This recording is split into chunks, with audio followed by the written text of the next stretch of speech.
له جومات څخه راووتم، دعا مې وویله، کور ته داخل شوم، برېښنا راغله راته کړئ. څنګه دې نن مسجد کې ډېر وخت واړوه؟ مخکې خو به دې دومره وخت نه تېروه. څه کیسه وه؟ مولوي صاحب راته وویل چې تاسې باید نور دا کلی خوشې کړئ. ستاسې د لاسه پر موږ هره شپه ماتم جوړ وي. تر سبا ماسپښین پورې وخت لرئ. اوس به څه کوو؟ چېرته به ځو؟ د خدای نړۍ لویه ده، مګر زه نه پوهېږم ولې له ما سره د خپل کلي خلک داسې کوي. یو خوا نه د خپل کلي خلک مې تنګوي، له بلې خوا د خدای په داسې امتحانونو کې راګیر یم چې ژوند مې بیخي نور تنګ شوی دی.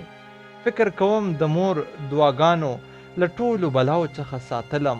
هغه چې وفات شوې ده بیا مې ښه ورځ لیدلې نه ده. د شپې 8 بجې وې. هره خوا په کور کې خاموشي خوره وه.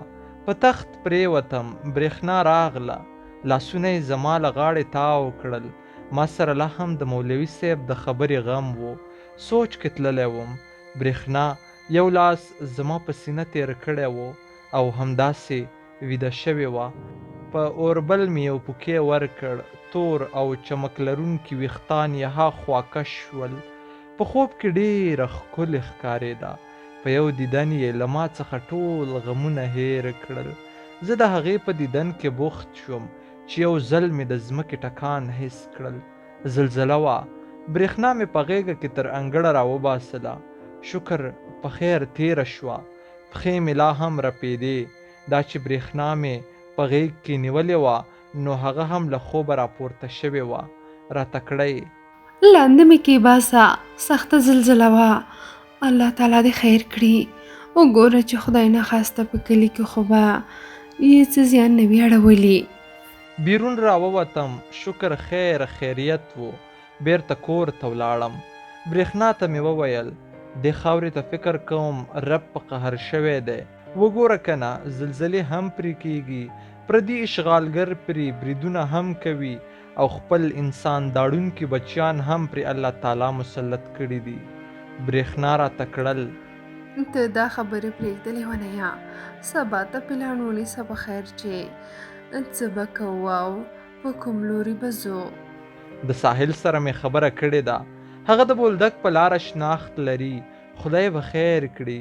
ته آرامه ویده شه. نورې خبرې به سبا په خیر کوو. تر سبا سهاره پورې خوب رانغی. هر کله چې د سهار اذانونه وشول نو لمونځ مې ادا کړ. برېښنا مې هم پاڅوله. تر ټولو اول ښار ته راغلم او ساحل مې له ځانه سره واخیست. ساحل ډېر خفه او غمجن ښکارېده. راته بار بار ویل یاره که ډېر مشکل وي نو تاسې راځئ له ما سره ولاړ شئ، خو پاکستان ته مه ځئ. پردی وطن دی، د سړي عزت پکې د خاورو سره خاوري کیږي. ما ورته وویل ګوره ساحله، زه هغه وخت نه پوهېدم ډېر سخت ظلمونه مې خپلو هېوادوالو سره کړي دي. اوس نو دوی په هر حالت کې له ما بدل اخلي. له دې ځایه ما ته پاکستان په 100 او 1000 چنده ښه دی. که نور څه نه وي خپلې 11 روپۍ به ګټم او د خوشحالۍ ژوند به تېروم. ساحل وویل تا ته خو به ما ویل کنه چې د نړۍ هر څه بدلیدونکي دي. بیا دا خو افغانستان دی. څو کاله مخکې پکې د ظاهرشاه شاهي نظام و. چا فکر هم نشو کولای چې ړنګ بشي، خو هغه دی ړنګ شو. بیا د داود شاه جمهوریت شو، هغه هم ختم شو. بیا خلقیان شول. نو دلته دا ډلې او ټپلې نه ختمیږي. دلته هوښیار سړی هغه دی چې له هېڅ یوې ډلې سره هم اړیکه ونه پالي او خپل ژوند مخ ته یوسي. که چیرې د وخت امیر امر ورکړ چې جهاد فرض دی نو بیا د خپلو ټولو هېوادوالو سره ښه په نره د جهاد میدان ته ور ودانګه. خو که چیرې داسې نه وه نو باید دلته انسان پټ ژوند وکړي او شپه سبا کړي. یو سوړ اسویلی مې وکښ. بیا مې ساحل ته وویل تا بیا زړې کیسې شروع کړې. ما درته وویل کنه هغه وخت زه نه پوهېدم، اوس پوه شوم. څومره لاره پاتې ده؟ دا دې راورسېدو. په چمن کې ساحل غاړه راکړه او دا زما او د ساحل اخري خدای پاماني شوه. بیا مې ونه لید. په پاکستان کې مې ژوند ته هم ادامه ورکړه او ځان ته مې د امریکا کیس هم واچاوه. اوس لپاره په امریکا کې یم. شکر خدای یو زوی هم را کړی دی، دلته زده کړې کوي. خپل زوی او ټولو نویو ځوانانو ته مې دا وصیت دی چې افغانستان ته خدمت وکړئ او نور یې د ډله او ډلبازۍ څخه وساتئ. انشاءالله زما زوی به په امریکا کې د اسلام د دین غټ داعی وي او انشاءالله دا دین به نړۍ ګوټ ګوټ ته رسوي.